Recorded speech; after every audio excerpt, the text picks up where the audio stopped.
Hi, welcome to Substack Week in Review, Unscripted number 5 podcast. I am Thomas, the founder of and the author for Pegasus Research. I am an economist, a military historian, and a U.S. Army veteran. If you like my content and want to support my work, please consider becoming a subscriber on Substack or support me on Patreon. The website will be in the description section of this this podcast. And again, thank you for everybody who has chosen to support me. Your support is greatly appreciated. So this week we'll talk about the 3 articles that I wrote this week on Substack. The first one being The Tax Man Cometh. The other one is the Evaluating Iran's Attack on Israel. A lot to say there. And what is China's intent on Myanmar, which is not really one that reaches the news, but again, kind of highlights all the tentacles that China is extending throughout the world.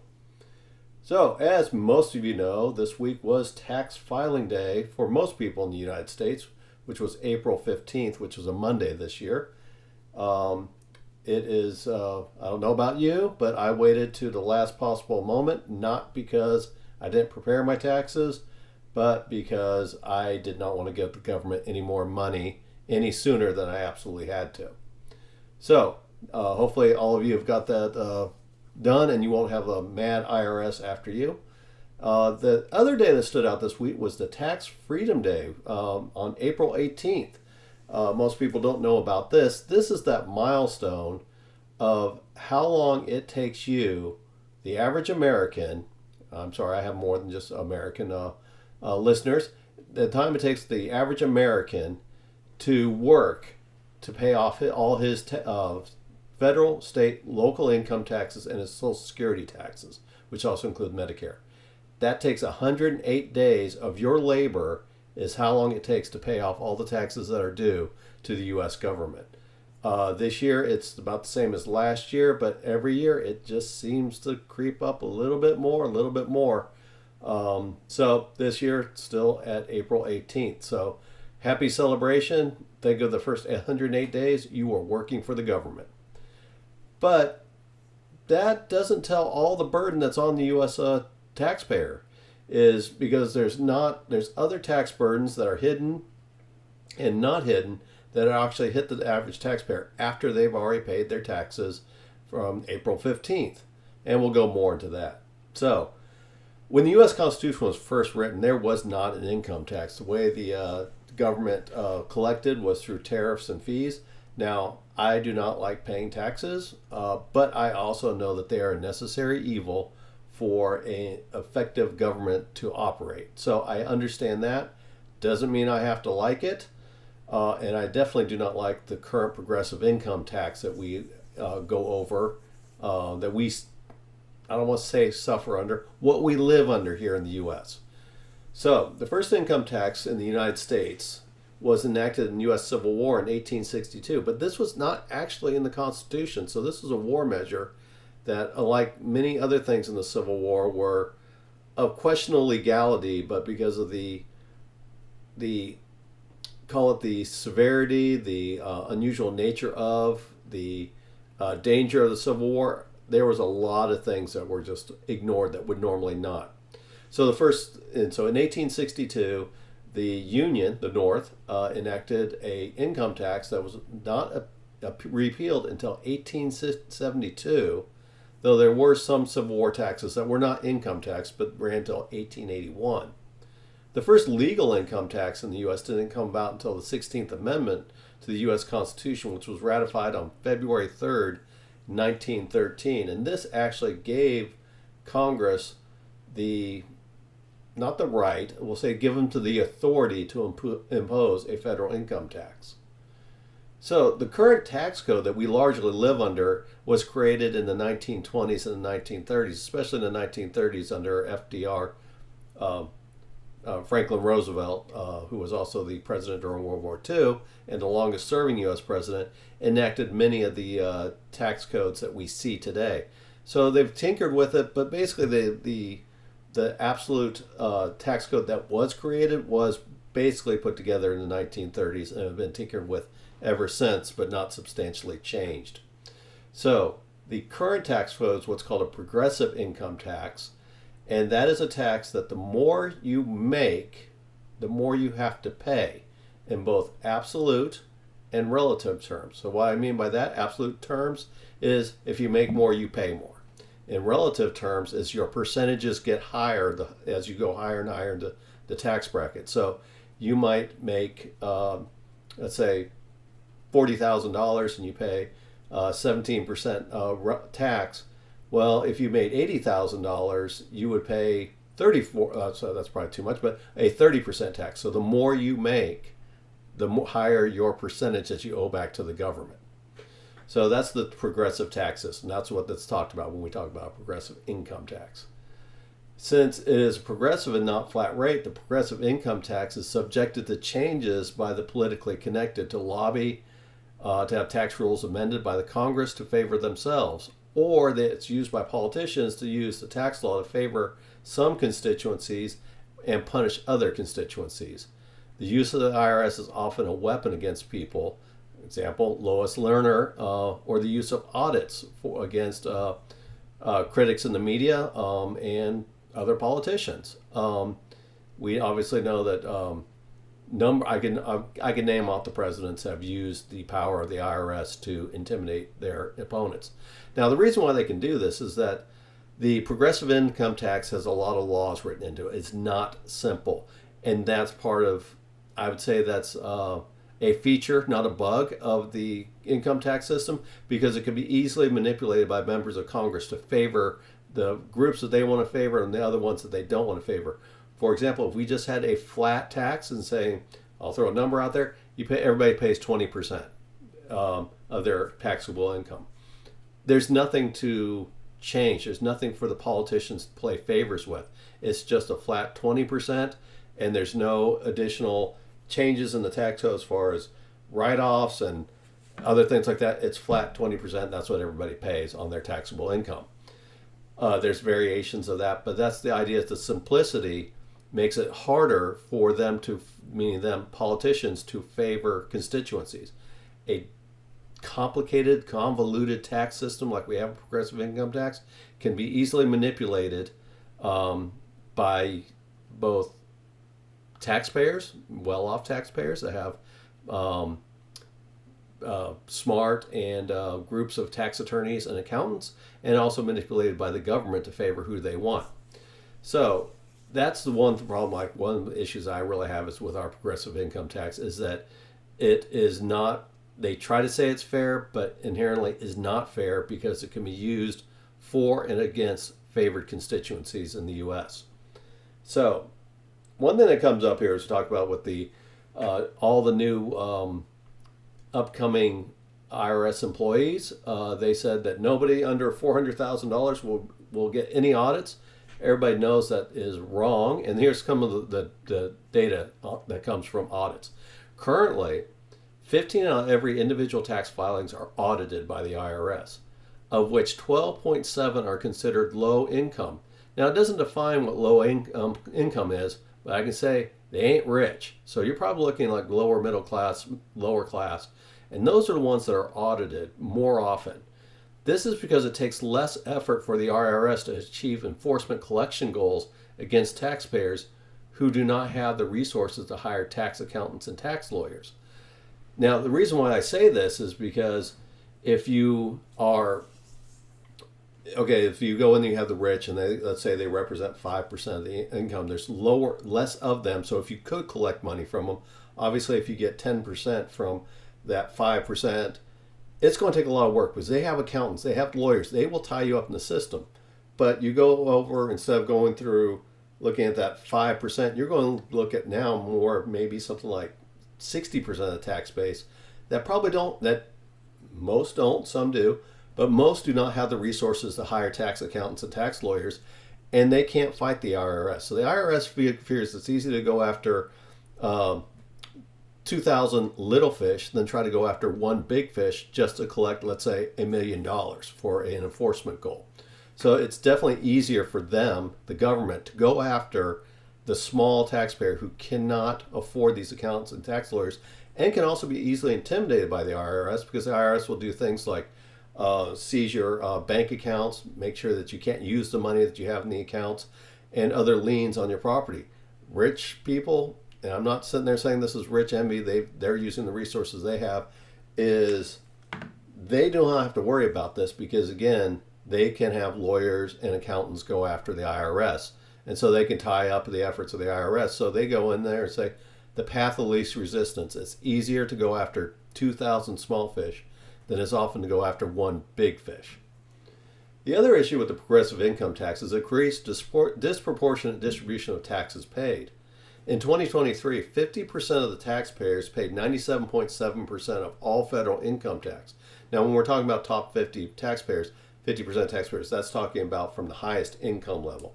So where you saw 50% of the top taxpayers, they paid 97.7%. That's ranked based on the your income. So obviously at the top you're going to have your very rich, and they represent a very small percent, but they also represent a large portion of the taxes. I didn't break that down in this particular article. The bottom 50%, these are the people that make the lower amount of money, only paid 2.3% of their income in taxes. So you can see we have this disproportionate shift in the way taxes are paid. And again, that's a feature and not a bug of the tax system. And again, what happens in the population when 50.1% of the population do not pay taxes through pay taxes at all? So for example, right now we're talking about 50% of taxpayers pay only 2.3% of taxes. What happens when that 50.1, let's say it goes from 50% to 50.1%, and they pay zero taxes? So what happens when that amount of the population do not pay any taxes and they vote and tell the other 49% what they have to pay? And so that's where you're getting into this unfairness doctrine that you have with the current tax system. Now, I'm not saying that 50.1% of Americans are going to gang up and go after the taxpayers. There's nothing in this country that we all agree to that we would ever get to that point, but that's the threat. When you're sitting there saying that, hey, there's a possibility that a majority of people in the country do not pay taxes and are going to tell the other minority who does pay the taxes what they have to pay in their resources, while at the same time excluding themselves from being taxed. So again, will this happen? No, but it's one of those possibilities of the morality of a progressive tax system that becomes so disproportionate in how it's charged upon citizens.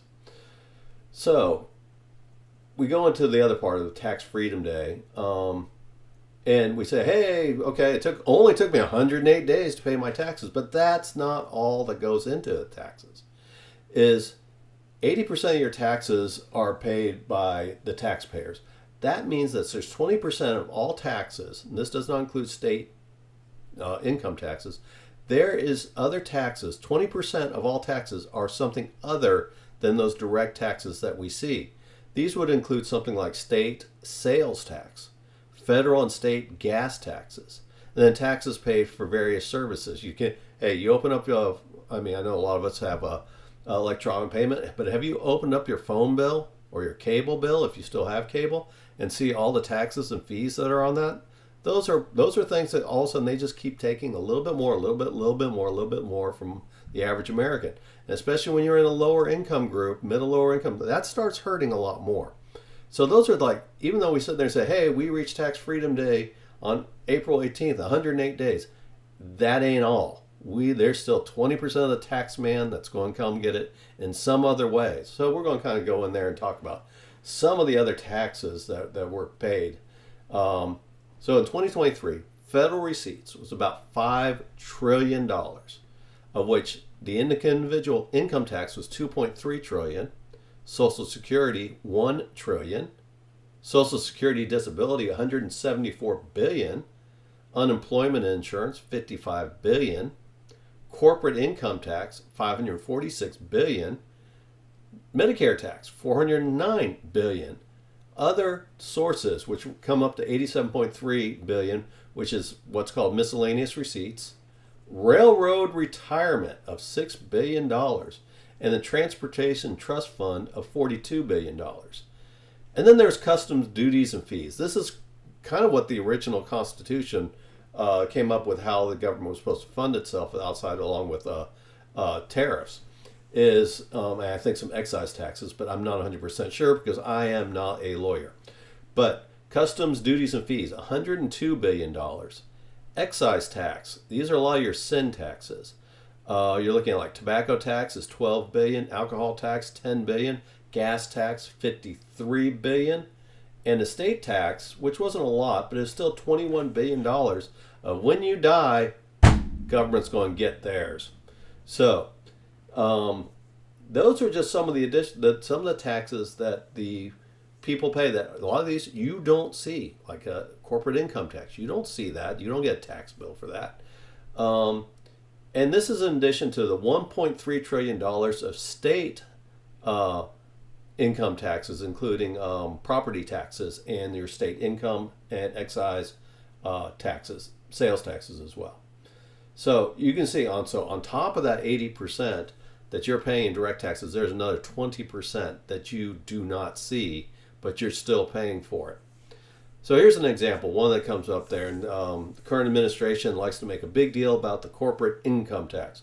Well, prior to President Trump, we had one of the highest corporate income taxes in the world, and it did provide a competitive disadvantage for the United States. That was lowered to I think it was 20%, and then President Biden increased it, but he didn't take us back to those really high levels of what we were prior to President Trump. But he did increase the corporate income tax. So what happens is corporations live in this weird world where they're kind of entities, and then they're almost treated like people in some respects, and then as companies in other. It's really weird. Like a corporation can be criminally charged, but it's just weird, the corporation where they live in U.S. law. Not saying there's anything wrong with corporations necessarily. It's just they live in this weird place in U.S. law. So politicians often scapegoat corporations as greedy entities that do not pay their fair share. It is true that the average corporation is easy to dislike because they are a faceless entity. So there's not a face to ABC Corporation. That's just easy for them to point their finger out, and they're not paying their fair share. But this is really a folly, because corporate income tax is based in the cost structure of the corporation, and it's an expense to them.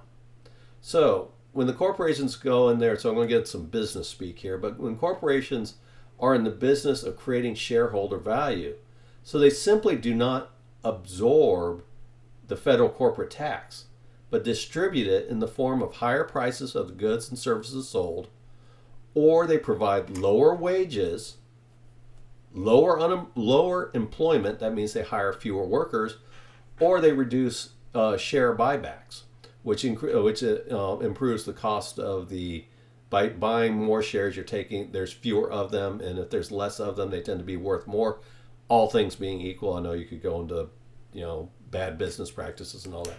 But generally, when you reduce the number of shares that are available through buybacks, you're putting an upward trend or upward pressure on the stock price by doing that. And by doing that, you're helping both stockholders, but you're also helping people to hold their retirement funds and 401ks.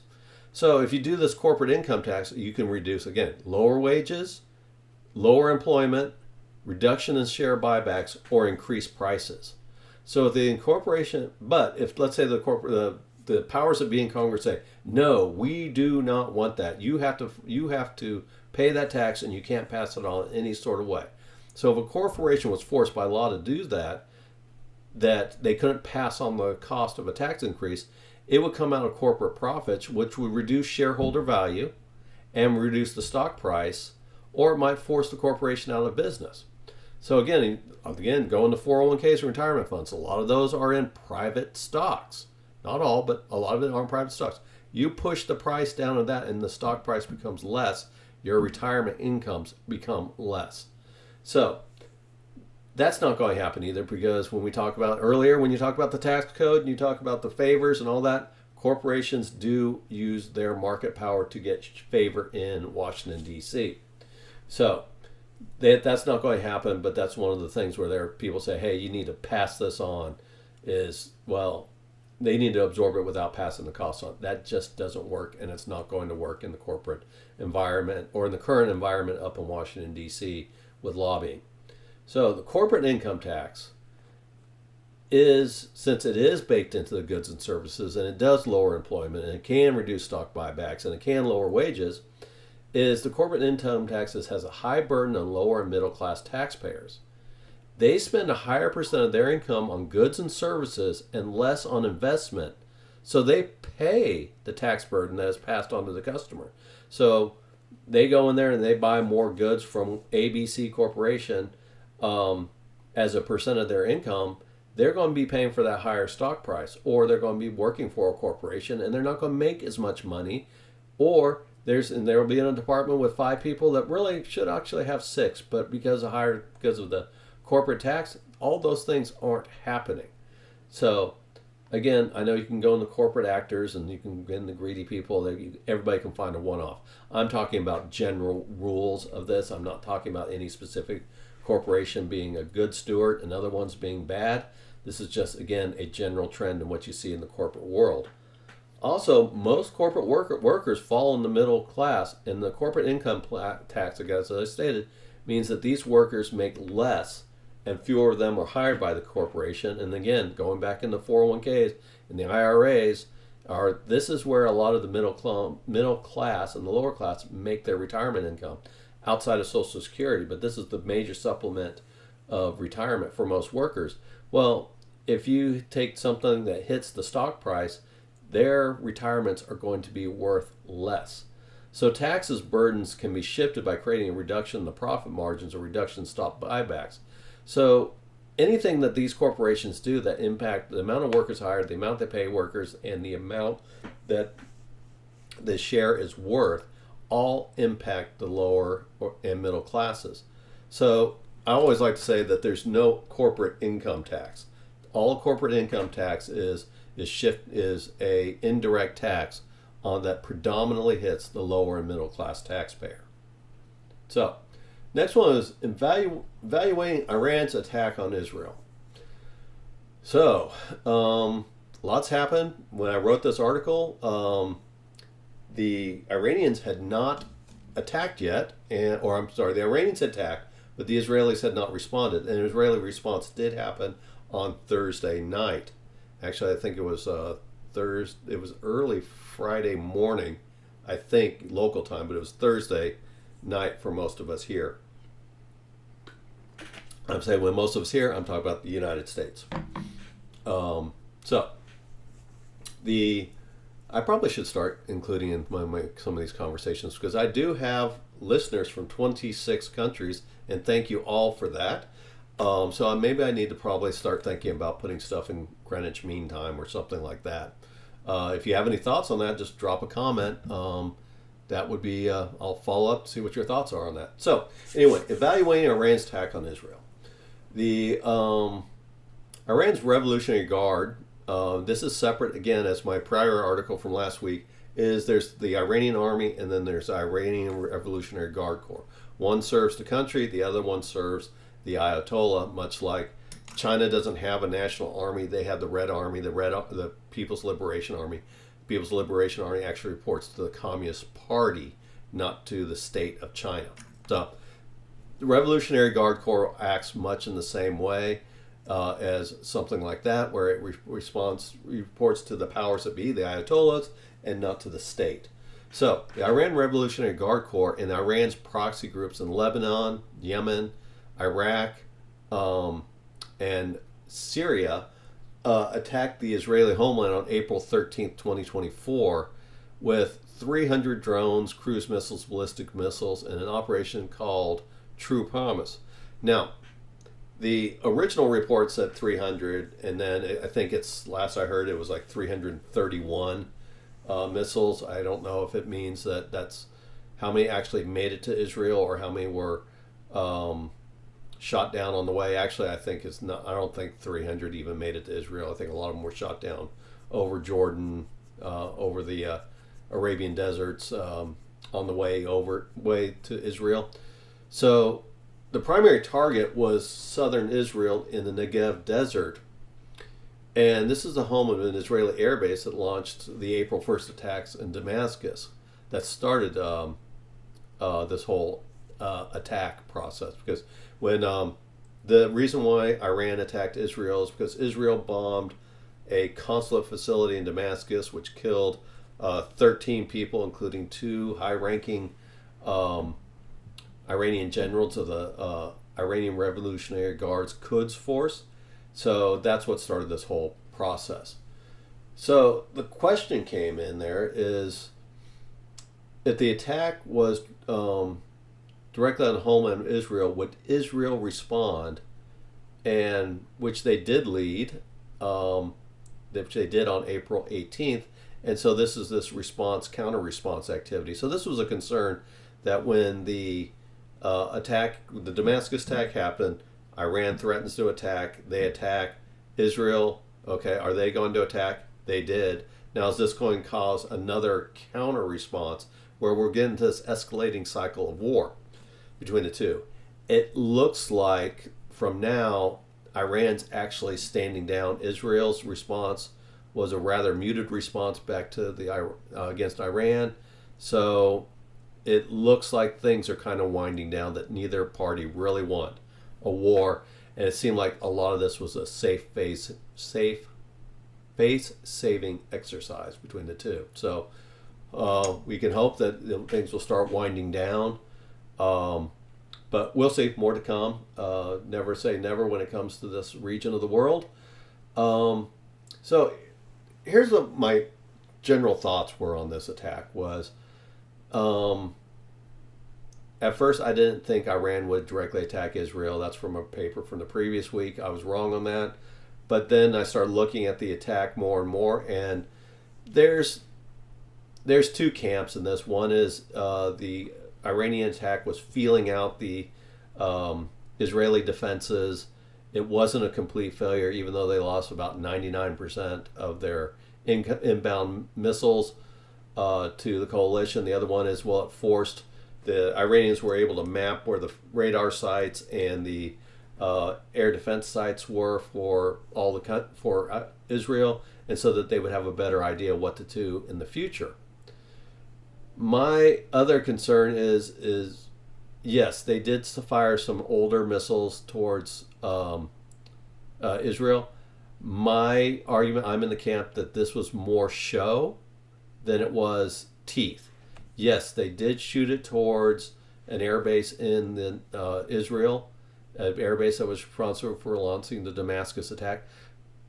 But most of it was targeted in the Negev desert, in the southern part of Israel. So even if these missiles did get through, let's say 50% of them went through, most of these were going to land in the desert. They were not going for populated areas. They were going towards one air base. They didn't target Jerusalem. They did not target Tel Aviv. They didn't go after nuclear facilities in Israel, because Israel's they're a nuclear power, but they don't admit they're a nuclear power. So it didn't go after any of these targets. And so the other part is, so if you wanted to not have Israel respond, you don't hit population centers, like what happened in Gaza when the attack by Hamas. They attacked civilians, Israeli civilians inside Israel, and that caused a vicious Israeli response. I don't think Iran wanted to do that part. They did not. They obviously picked an attack in a location and targets that were not going to create high civilian casualties or even high damage to industrial targets. They chose not to do it. The other thing is Iran did is they channeled this attack. They put well in advance that they were going to attack, and they were using back channel communications that the attack was coming. And I would say that, again, it's hard in this modern world for a country like Iran, which is not a unsophisticated country, but it's not a top-tier military. It is hard for any country to hide their activities from surveillance, especially when you talk about space-based surveillance in the U.S. You're talking about we have a major naval fleet on just the other side in Qatar on the other side of Iran. We have Israel. We have a lot of assets to detect preparations for a military assault. So they couldn't hide this. And they knew they couldn't hide this, but they did it anyway. So they know that we're watching them. They're communicating that they will attack, but apparently at the same time, they are sending back channel communications that they don't want to target civilians. Now, and then they also said is that there would be, that when they attacked, when the attack was getting close, is that there was back channel talk that they were not going to follow on to the attack unless Israel responded. So they were already indicating that this is more show than purpose, because obviously they know that if they targeted civilian areas, some of those caused a lot of casualties, a follow-on attack was going to come by Israel, which will require a follow-on attack by Iran. Iran was basically saying, hey, we're going to attack, but there will be no follow-on attack after unless Israel responds. So that tells me that, first, they're not intending to do any serious damage. And at this point, they're starting really telegraphing what they're going to do. So the first attacks were launched hours beforehand, because these are drones, slow-moving drones. I've heard one that some of them took up to 8 hours to get there. So they launched these drones. So now we know that the attack is coming. When I say we, I'm talking about the West, Israel. They knew the attack was coming. They saw the drones being launched. They're on the radar. You know they're coming. So this is giving enough time for the coalition to gather to attack. This is on top of them signaling, telegraphing that they're going to attack, which allowed the U.S. to move, and Great Britain, France, apparently they had a role in this. When I found that out after I wrote this paper, France had a role in. Jordan, they're all moving their assets into the area, mainly air assets, and then the U.S. Navy was moving naval assets in the area. They had time to do this. They knew the attack was coming. So, and then Iran saying, hey, we won't follow on the attack because once we attack, it's over with. So that tells you that they're not planning to attack anything of any significance because they're giving it out for Israel not to respond. So the attack was made in waves. So first the drones, and then then the missile attacks and all this. Well, the attacks came in waves. So if you wanted to overwhelm an air defense system, you would attack with a time on target, what we call an artillery, a time on target attack, where everything's arriving at the same time. The Russians have talked about this, and the Chinese to a lesser extent, is the way you overcome a modern missile defense system is you overwhelm it. You don't come in waves where it can be defeated in detail. You overwhelm the whole system, and that's the way to get most of your attack through. They did not do this. This attack took hours to roll through Israel. So that's not the way you would do an attack if you really wanted to overcome a missile defense system. So again, I talked about that did not focus on population or industrial targets. And this was, again, mainly in the Negev desert. So even if they did get through the air defense systems, and I don't think Iran really expected that 99% of their drones were going, or their missiles and drones were going to get shot down, but ones that did land were going to land in the southern desert, so they were not going to be high casualties. So no high casualties did not necessarily require an Israeli response. The other thing is the USS Eisenhower was placed in the best position to counterattack from Iran, because the concern was that if it was really, you wanted to overwhelm the system, Hezbollah in the north needed to launch the attack. Well, the Eisenhower was in the wrong position for that. It was in the Red Sea. So that seems, again, I may be reading into it, is the Eisenhower was in the exact right place in the Red Sea to counter a missile attack coming from Iran, but it was in exactly the wrong place if it wanted to challenge Hezbollah, which has 150,000 rockets that could attack the Israeli homeland. So, and it would have easily overwhelmed Iron Dome. So if you really wanted to make an effective attack on civilian targets, you would have attacked from the north from Hezbollah, exactly where the Eisenhower wasn't. Now, the Eisenhower could not stop 150,000 attacks, but it could use air power to try to suppress any reloading of the launch facilities. So Eisenhower was in the wrong place for that, but it was in the exact right place to counter this type of attack. And then the other way I'm reading into it is that this was not this was almost orchestrated was President Biden was on a beach vacation in Delaware on the 12th. He flew in on Washington on the 13th to meet with his national security team and his generals. He held a call with Netanyahu. He stayed in Washington during the attack. He held a call with Prime Minister Netanyahu of Israel, telling him not to respond. And then he went back to the beach.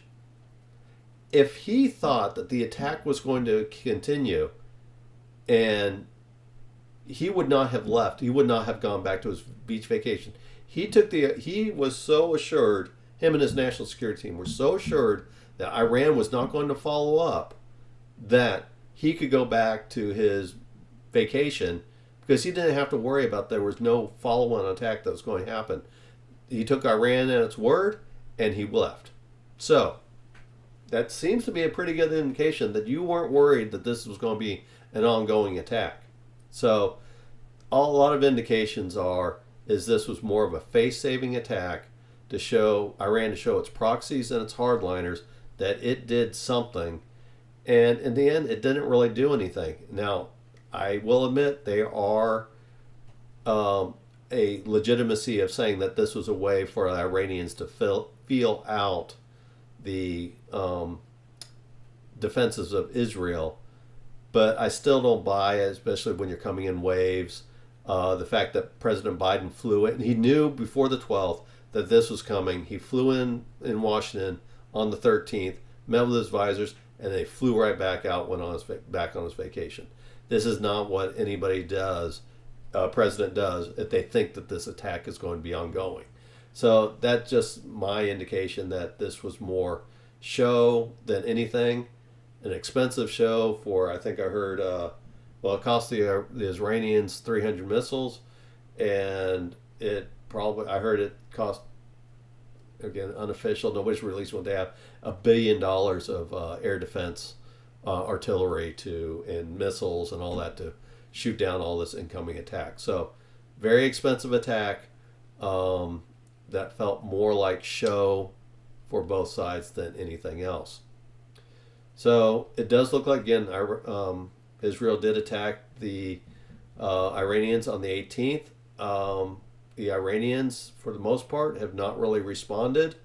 It seems like they're really at this point that both sides are wanting to wind down Israel by picking a relatively modest counterattack and not going after the major facilities. Seems like they are not wanting to escalate this war either. So more to come. Again, always lots of surprises in the Middle East. So I will obviously write back more if I see things developing out there. So I talked about the next one was what's China's intent in Myanmar. So this was going back to China gets involved in a lot of things. I was watching on one video. I wish I could remember the name of it. Might have been China Uncensored, but I'm not 100% sure. And they were saying that one of their guests said that China basically views the world as theirs for the taking. So they often feel completely self-justified in making all these outlandish claims over everything.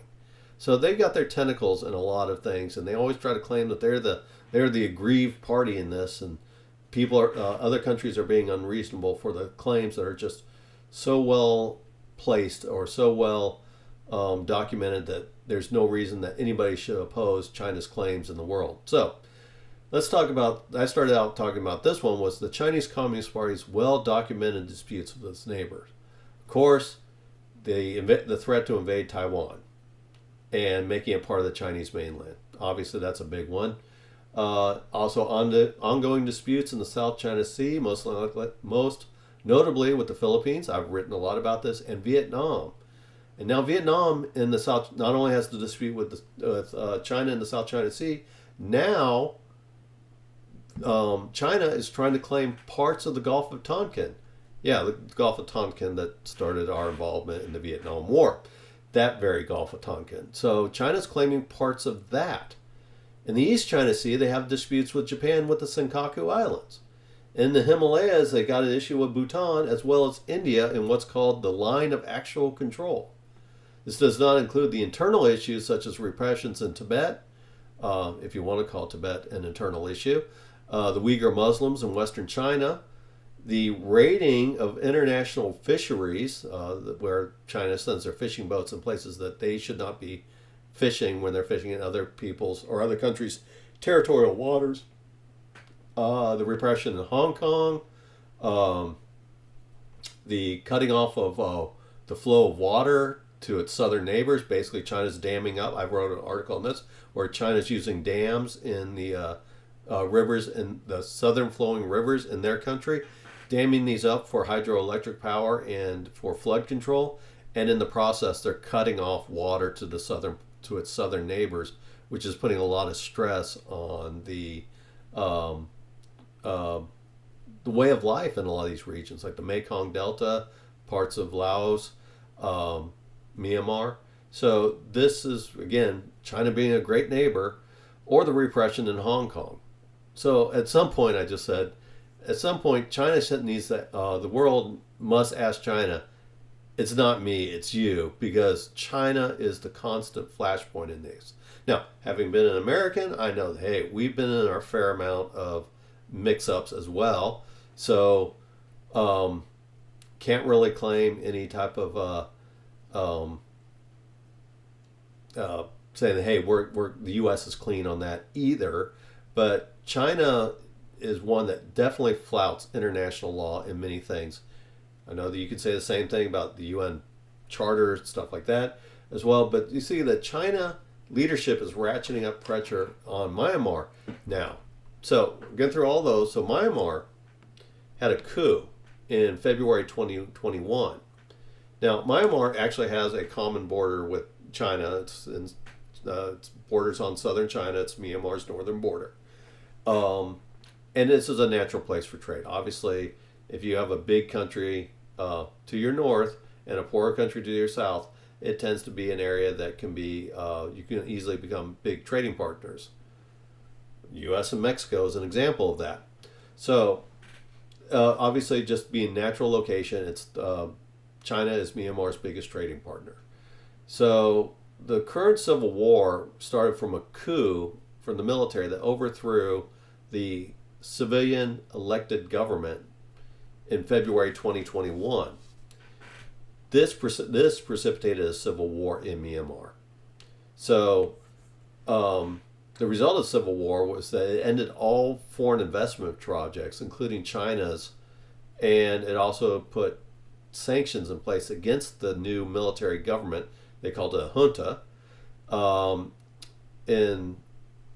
against the new military government in Myanmar. Basically, China ignored it. So China put a face on the Civil War, saying the Civil War was a, quote, cabinet reshuffle, end quote, and it aligned itself with the military junta by providing it with arms for its civil war that it started by, not meaning China, Myanmar started by its coup. So the general consensus is that the army would prevail in the Civil War, and China started getting closer to the new rulers. So what we're running with in foreign investment was you're running into the Belt and Road Initiative. The Belt and Road Initiative from China was a lot of investment in Myanmar. Well, the Myanmar civilian government, the democratically elected government, was starting to, it preferred China, obviously a big neighbor to the north, a major trading partner, but it was also willing to hear or entertain investments from other countries other than China, such as Japan. Japan did a lot of activity in Asia to counter the Belt and Road Initiative, and they did offer programs inside Myanmar. Well, this gave Myanmar civilian government a little bit of leverage in that they did not have to always accept China's offer, and they could put pressure on China to come up with better offers that were more advantageous to Myanmar itself and the Myanmar people. So this is one of those things. So China was kind of irked by this, obviously, because China, they have a sphere of influence, and they see Myanmar as being in their sphere of influence, and they wanted other people out, and they did not want a civilian government to start bringing in other countries to start negotiating for better contracts. The biggest part is that strategically, not only is, yes, they want them to be the Myanmar be in their sphere of influence. The biggest issue for China, in my mind, is Myanmar gave China direct access to the Indian Ocean. So there is obviously ongoing issues with India, and this gives the Chinese a outlet that they could set up commerce and naval facilities in the Indo-Pacific. They also have one, I think, in Pakistan. So this would give them a stronger presence in the Indian Ocean to counter the emerging threat of India. Also would allow them to protect some of their the waterways, their strategic waterways leading into the South China Sea. So Myanmar is very important to them in that it provides that route into the direct route into the Indian Ocean. So that's not to say that China, again, instigated the Civil War, but they're taking advantage of the Civil War and the coup. Again, not saying they started the coup either, but this is, again, working to their advantage. So the reasons why China wants to get closer to the new rulers of Myanmar is they want to restart foreign investment, and they want to do so that they crowd out other foreign investment. They don't want the Chinese, they don't want the Indians in there. They don't want the United States in there either. Again, not like the United States was a major player in Myanmar anyway, but they want to keep all other countries out, that they become the sole foreign investor in the country of Myanmar. Restore access to the Indian Ocean. And then, obviously, this country, the juntas, is under a civil war. They are a weak government, and they rely on China for arms. China wants to exert influence over this weak government to keep it in a state of dependency to China, to make it a true client state. So again, highly reliant on China, and then China will manipulate those rulers to make sure that they keep everybody else out. So it seemed like this, okay, at this point, it looks like the military rulers is who China wants to align with. So in October 2023, the Myanmar army suffered a number of defeats to a militia group called the Three Brotherhood Alliance, which is actually a formation of three militia groups along ethnic lines. And now the border of Myanmar was no longer fully controlled by the army. This is the border that goes to Thailand and also, more importantly, China. So this is no longer under full control of the army. The army is where China has aligned. So now China's getting to a place where now the border is no longer secure.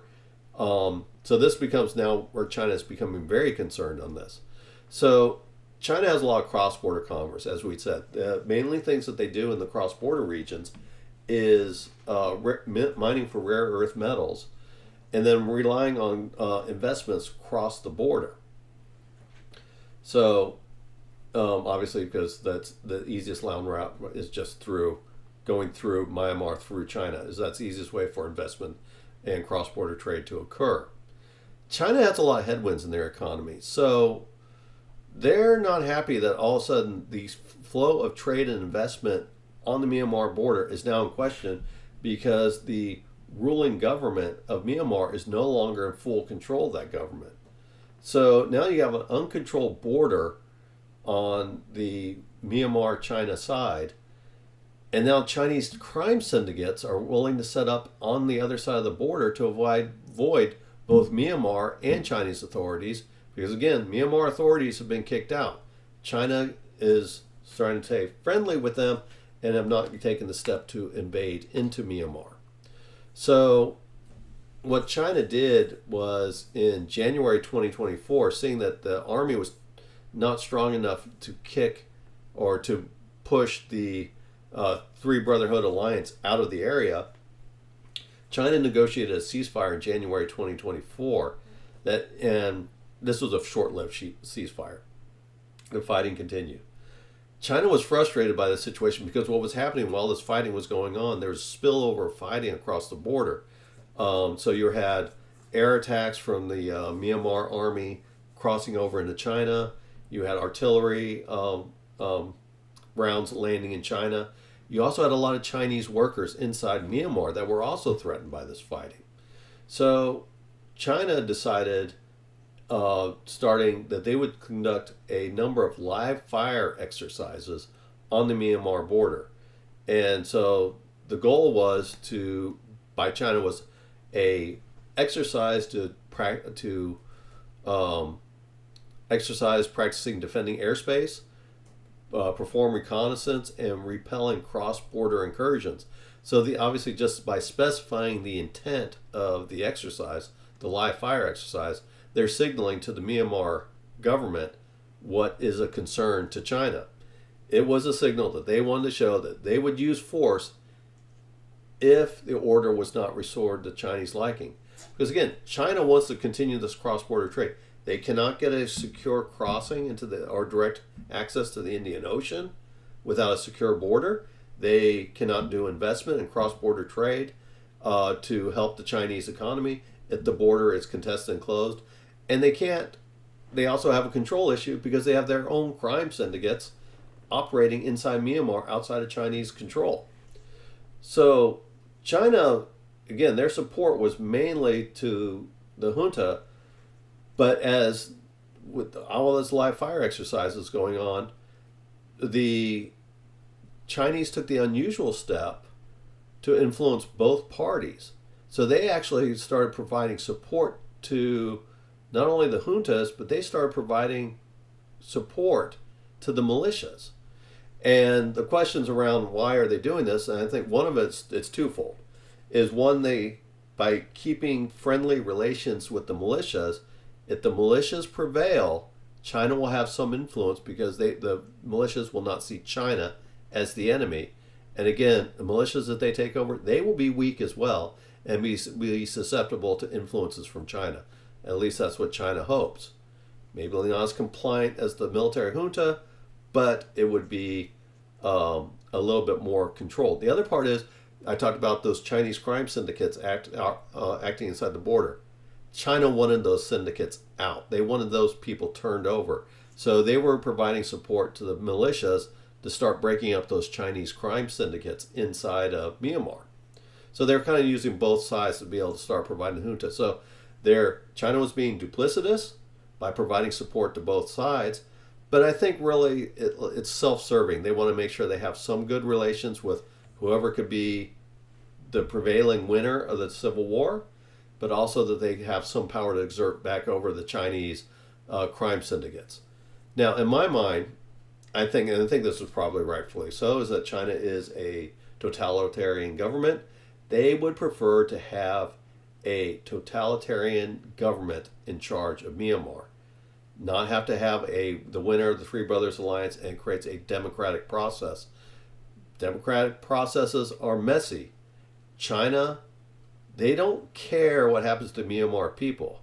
What they care about is what Myanmar provides to China. And what China wants more than anything, they want the access to the Indian Ocean. They want access to development. They want a client state. And to have all that, the best way in China's eyes to have that is stability.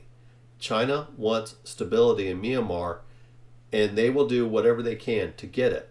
They will play both sides if they have to, but they want to make sure their preference is to make sure the military wins. But they are going to hedge their bets that they're going to give some support to the militias so that they don't create an enemy if somehow they do prevail.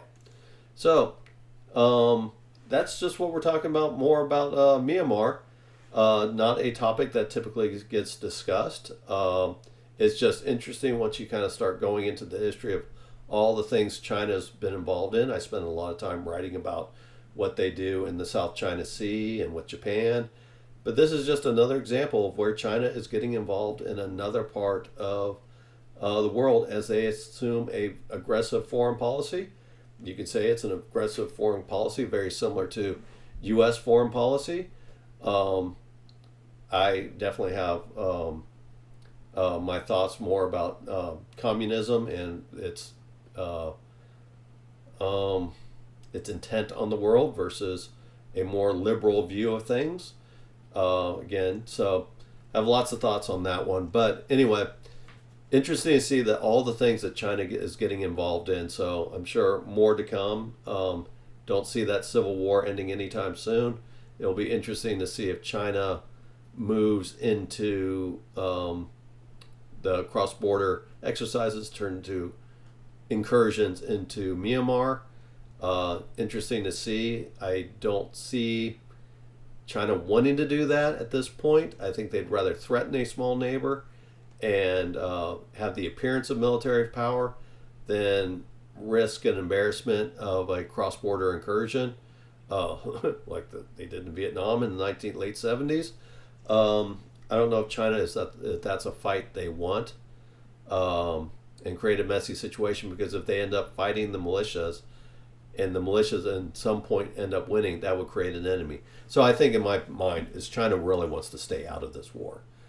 They want things to go their way. They'll be duplicitous to get it, but I don't think they want to get to the point that they're crossing over into the border and a full border incursion or a full-on invasion. So more to come. Keep an eye on that one, but I think it's going to be kind of a slow boiling situation that will go on for quite some time. So again, want to thank you for listening into this podcast. Thank you for everybody that has supported, but your support would be greatly appreciated if you could just sign up on Substack, even as a subscriber, unpaid subscriber. That helps. You can come support my work at Patreon or becoming a paid subscriber on Substack. Also, I'm on YouTube and Rumble, where there's nothing exclusive in those areas or those sites that you can't find on Substack, but I just do it to kind of extend my reach out there. Fun thing is I reached over 1,000 downloads last week for my audio files, so that was quite a milestone, and I am being heard in 26 countries as far as podcasts go. So that's kind of fun. So that's what I was talking about earlier, is sometimes I just can't make it thinking about from the American point of view, from anywhere from times to talking about we, when I should start thinking more about designating when I'm talking about the American audience. So anyway, thank you for listening. There will obviously be more writing coming up this week, more videos, more podcasts, mainly the audio versions of all my writing will come out. So I'll write one article, and then the next day will be the me reading out the article. So it'll be in audio format, which will be both on through Substack, but it's also I'm on Substack. I'm on Apple Podcasts. I'm also on Spotify. So all under Pegasus Research. Obviously, I'll put all those in the directions up or in the comment section of this video. So again, thank you for listening. I hope all of you have a great week, and let's hope for some good news worldwide. And I talk a lot about the tensions in the world, so let's hope maybe we have a little less tension this week. Hope all of you have a great week, and talk to you next week. Bye.